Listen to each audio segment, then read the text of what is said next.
Wildfires, tornadoes, volcanic eruptions, ice storms. For a long time, we've called these things natural disasters, but it turns out that they're not very natural at all. My name is Eric Kennedy, and I'm a professor at York University. My research focuses on how we can manage disasters more effectively and equitably.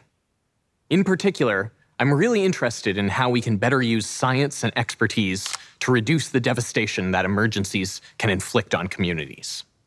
While I was pursuing my PhD, I discovered disaster management as a way to pull together my commitment to environmental challenges, my interest in science and expertise, and my passion for emergency response. That led me on a 25,000-kilometer road trip around Canada to interview over 200 fire managers in order to understand how we can prepare for, respond to, and recover from forest fire. Studying emergencies like these, you learn about the important difference between hazards and disasters. Hazards refers to the potential for a catastrophe to occur, like a pile of snow on a steep mountain, ready to fall down, or a bunch of dry and dead trees in a forest ready to burn. But disasters, those are the outcomes.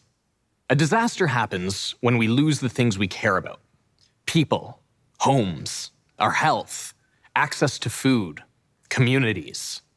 And those disasters, they aren't natural. They're the result of the choices that we make, the systems we build, and the societies that we have constructed. If an avalanche occurs in a remote area with no one nearby, it's not a disaster. It's just part of what happens in mountainous landscapes. But if we build a community at the bottom of that slope, in the path of the snowfall, then we might well experience a disaster. Or even worse, if we fail to mitigate the risk of that avalanche, or fail to prepare for if it does happen, or fail to respond when it does, or fail to build back better, that could become a catastrophe. Our changing climate is already contributing to disasters around the world. But alongside fighting the causes of climate change, we also need to think about the way that we can mitigate hazards and reduce the likelihood that they will turn into disasters. Let me give you an example from my research. Canada is a country of wildfire.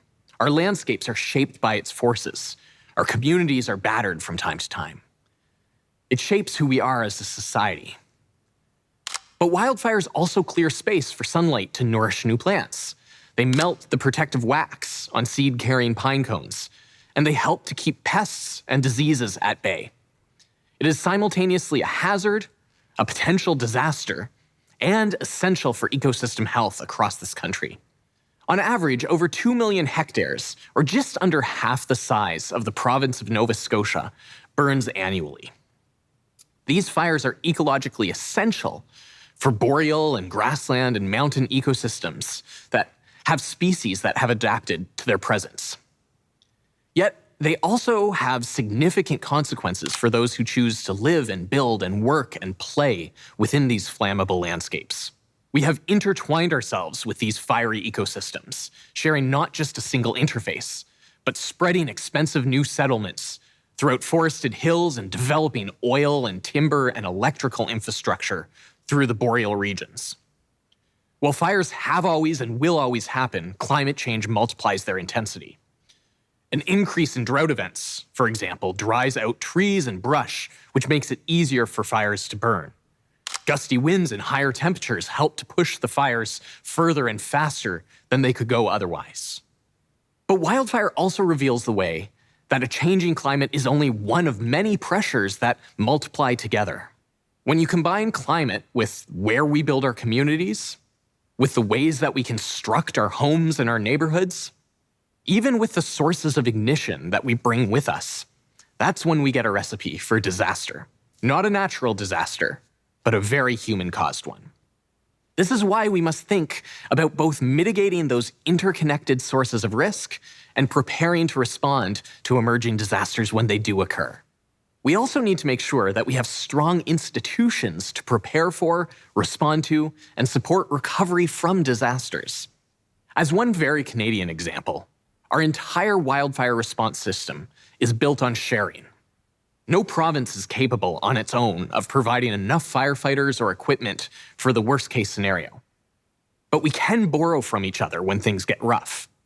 This commitment to mutual aid protects communities across our country every year.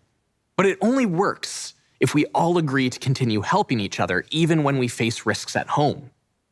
And it depends upon bureaucracy saving the day. The agreements, the procedures, the paperwork that allow firefighters to move seamlessly from one coast to the other. So, what can you do to help prevent hazards from turning into disasters? First, we need to address the many interconnected causes of risk. This means fighting climate change, of course, but also supporting efforts like prescribed burning and comprehensive environmental planning to create fire-resilient landscapes. Second, we also need to use and develop tools like building codes to create safer communities. For wildfire, we can choose safer techniques and materials in order to reduce the potential of home ignition. And we can identify places where simple upgrades can protect us from multiple disasters, like the way that improved air filtration can keep us safe from fire smoke and viruses alike. And third, we need to protect our institutions. We manage fire in this country through good science, sharing resources, and a commitment to looking out for each other and the greater good. Standing up against populism and individualism and protecting our public service is critical. We all have a responsibility to protect each other and build safer communities.